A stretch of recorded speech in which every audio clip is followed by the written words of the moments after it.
اینجا بشکنم یار گله داره، هر جا بشکنم یار گله داره. عجب حوصله داره، عجب دیدی داره. یعنی الان واقعا چرا این آهنگ باید بیاد تو ذهن من؟ هیچ کی این آهنگو برای من نخوند.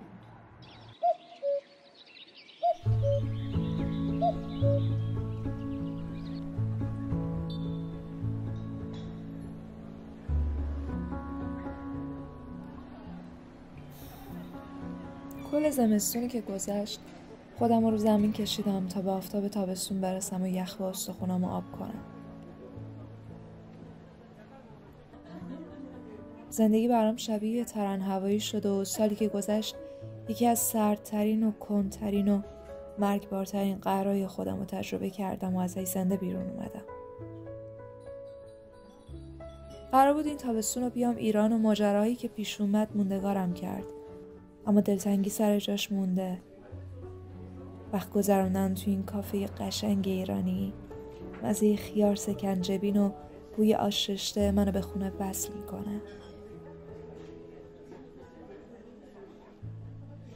این تابستون، این عصر تابستونی، گواه دست گرم خورشید رو قلبم.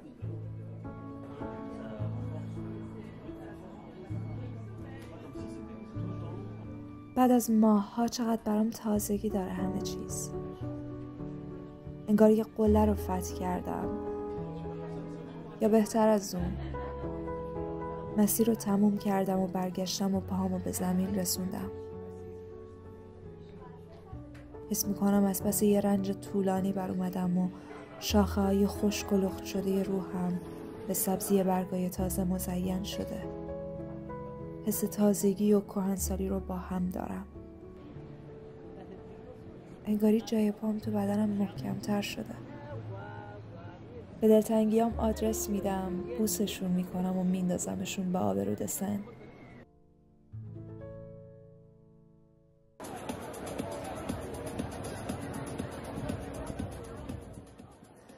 به ماه نگاه میکنم، به آدما،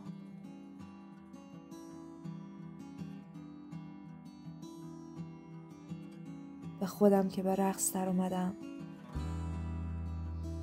حس ققنوسی رو دارم که از خاکستر یه سوگ به جریان زندگی برگشته.